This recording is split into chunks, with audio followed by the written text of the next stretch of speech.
Hello friends, स्वागत है आपका अपने चैनल सरकारी जॉब ऑफिशियल में। रेलवेज आरआरसी ग्रुप डी के एग्ज़ाम कल से स्टार्ट होने हैं। प्रीवियस ईयर एग्ज़ाम में जो क्वेश्चन पूछे गए थे उनसे रिलेटेड जीएस और जीके के जो क्वेश्चंस हैं उनके लिए मैं ये वीडियो लेके आया हूँ। वीडियो 10 से 12 मिनट का होगा, लेकिन इसमें क्वेश्चंस आपको बहुत सारे मिल जाएंगे।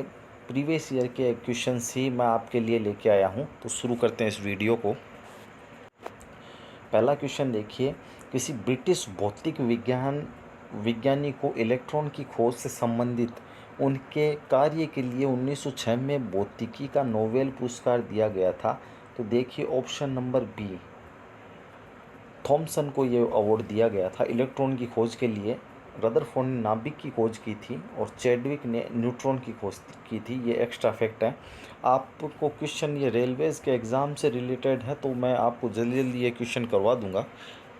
अगला क्वेश्चन देखिए, गुजरात पर अपनी जीत का जश्न मनाने के लिए अकबर ने फतेहपुर सीकरी में भारत के सबसे ऊंचे प्रवेश द्वार गेट ऑफ मैग्निफिसेंस का निर्माण करवाया। इस गेटवे का दूसरा नाम क्या है? तो इसका जो राइट आंसर है वो है बुलंद दरवाज़ा। इस सीरीज़ में आपको जीके और जीएस के ही क्वेश्चन मैं आपको करवाऊंगा, ताकि आप एक नज़र में उसको देख लें, ताकि एग्ज़ाम में अगर इससे रिलेटेड क्वेश्चन आए तो आप आसानी से कर पाएँ। देखिए अगला क्वेश्चन है, कोशिका की एक प्रकार की अपशिष्ट निस्तारण प्रणाली वे किसी भी बाह्य सामग्री के साथ साथ खराब हो चुके कोशिकाओं को पचाकर कोशिका को साफ रखने में मदद करता है। तो इसका जो राइट आंसर है वो लाइसोसोम है। अगला क्वेश्चन देखिए, पैरा ओलंपिक में पदक जीतने वाली प्रथम भारतीय महिला पैरा एथलीट है। इन्होंने 2016 में रियो पैरा ओलंपिक गेम्स में गोला फेंक खेल में रजत पदक जीता था। तो इसका जो राइट आंसर है वो है दीपा मलिक। अगला क्वेश्चन देखिए, 1752 में किस अमेरिकी वैज्ञानिक को यह बताया कि बिजली कड़कना और आपके कपड़ों में चिंगारी निकलना वास्तव में एक परिघटना है? तो ये बताया था बेंजामिन फ्रैंकलिन ने। धनायन और ऋणायन के बारे में बेंजामिन फ्रैंकलिन ने ही बताया था। तो ये थोड़ा सा आप ध्यान में रखें। अगला देखिए, भारत में बोकारो इस्पात संयंत्र की स्थापना 1964 में किसके सहयोग से की गई थी? तो इसका जो राइट आंसर है वो सोवियत संघ रशिया द्वारा की गई थी। देखिए जीएस में जो कंप्यूटर के क्वेश्चन हैं वो भी आते हैं। निम्नलिखित में से कौन सा स्प्रेडशीट का एक उदाहरण है? तो इसका जो राइट आंसर वो एक्सेल में, माइक्रोसॉफ्ट एक्सेल में जो स्प्रेडशीट का है वो यूज़ किया जाता है। पीपीटी का यूज़ पावर पॉइंट में किया जाता है। तो ये थोड़ा सा आप ध्यान में रखें। नेक्स्ट क्वेश्चन है, देखिए 1916 में लखनऊ समझौते में नरमपंथियों और भारतीय राष्ट्रीय कांग्रेस के उग्र सुधारवादियों और के लिए एक संयुक्त राजनीतिक मंच प्रदान किया। 1916 को जो लखनऊ अधिवेशन है, तो मुस्लिम लीग भी साथ में मिलकर ये एक राजनीतिक मंच प्रदान किया गया था। भारत की पहली स्वदेशी निर्मित रंगीन फिल्म कौन सी थी? तो पर इसका जो राइट आंसर है वो देखिए किसान कन्या, भारत की पहली स्वदेशी निर्मित रंगीन फिल्म।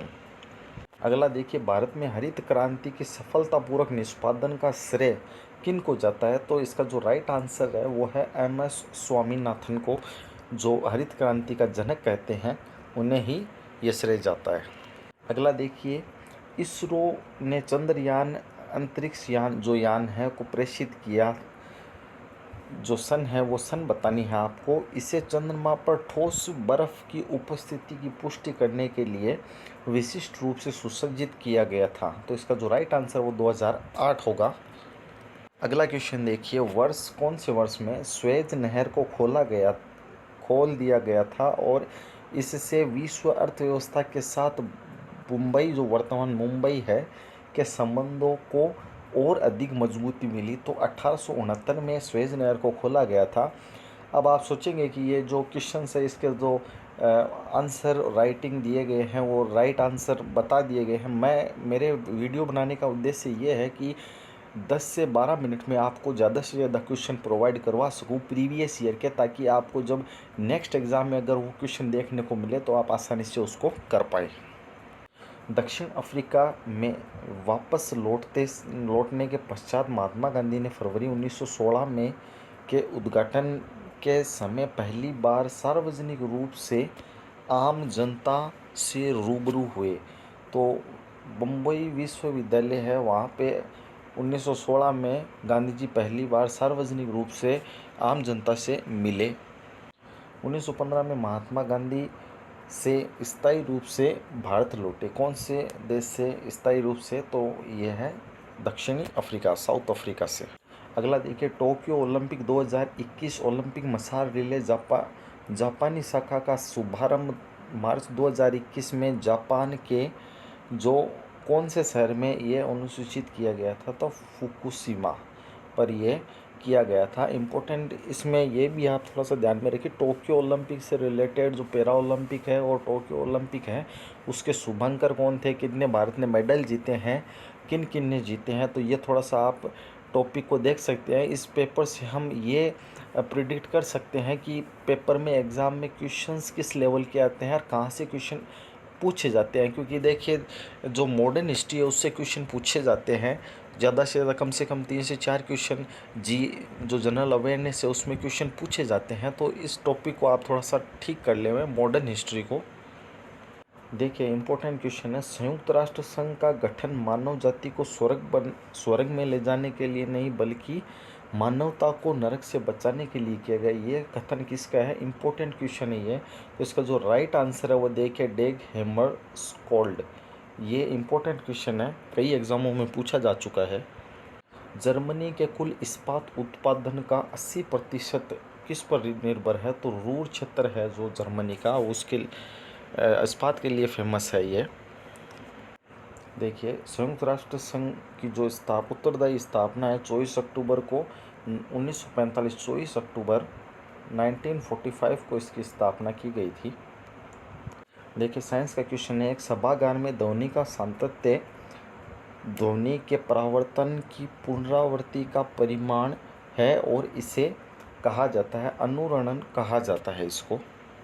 कंप्यूटर का क्वेश्चन है, देखिए निम्नलिखित में से कौन सा पर्सनल कंप्यूटर का एक भाग नहीं है? तो इसका जो राइट आंसर वो यूएसबी है, बाकी तो ये देखिए रैम, सीपीयू, रोम ये सभी पर्सनल कंप्यूटर के भाग हैं।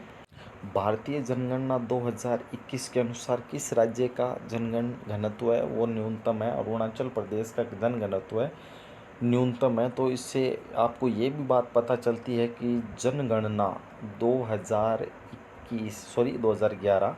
के क्वेश्चंस भी इम्पोर्टेंट है। इसके अलावा देखिए बजट और वन रिपोर्ट, तो ये तीनों ही आपके लिए इम्पोर्टेंट है, ये देख के जावें।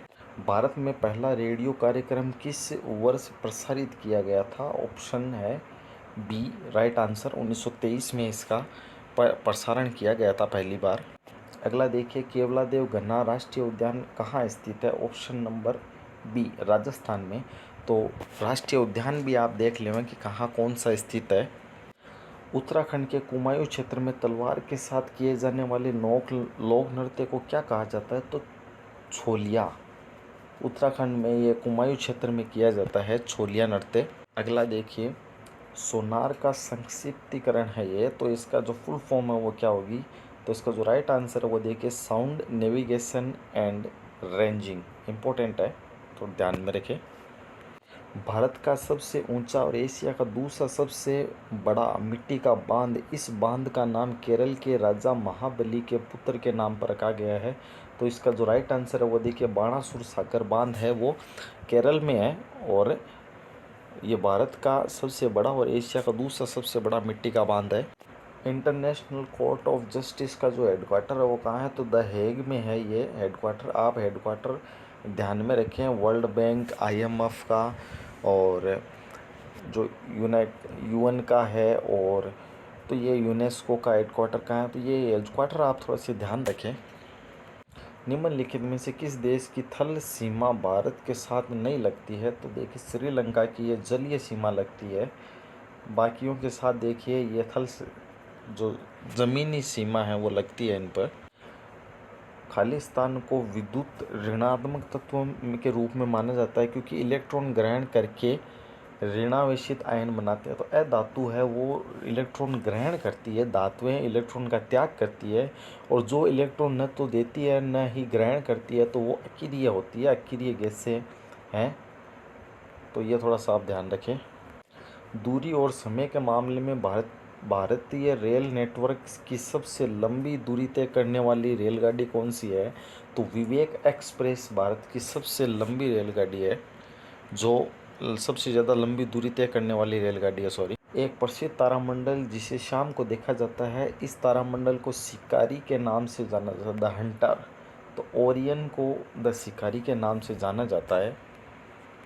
आई होप कि मैंने ये एक एग्ज़ाम में क्वेश्चंस आपको ये करवा के मतलब एग्ज़ाम का जो पैटर्न है वो आपको समझा दिया है। नेक्स्ट वीडियो कल आएगा आपके लिए, तो हमारे चैनल को सब्सक्राइब करने। हमारे चैनल का नाम है सरकारी जॉब ऑफिशियल। तो नेक्स्ट वीडियो का जो नोटिफिकेशन है आपको मिल जाएगा। और देखिए, इस एग्ज़ाम से और इस क्वेश्चन से हमें एक बात पता चली है कि जो वन रिपोर्ट बजट और जो जनगणना है उससे रिलेटेड क्वेश्चन पूछे जाते हैं। इसके अलावा देखिए, राष्ट्रीय उद्यान से भी क्वेश्चंस पूछ लिए जाते हैं। जो न्यू अपॉइंटमेंट है उनसे भी रिलेटेड क्वेश्चन आ रहे हैं। तो इन सभी का आप देख के जाएं। और ये वीडियो में करने का मेन उद्देश्य यही है कि आपको जो जीए और जीएस के जो क्वेश्चन है उसका पैटर्न समझ में आए कि क्वेश्चन कहाँ से पूछे जाते हैं। आई होप कि मैं ये आपको अच्छी तरीके से समझा पाया हूँगा। इसी प्रकार के अपडेट्स के लिए हमारे चैनल को लाइक शेयर एंड सब्सक्राइब करें। हमारे चैनल का नाम है सरकारी जॉब ऑफिशियल। Thank you.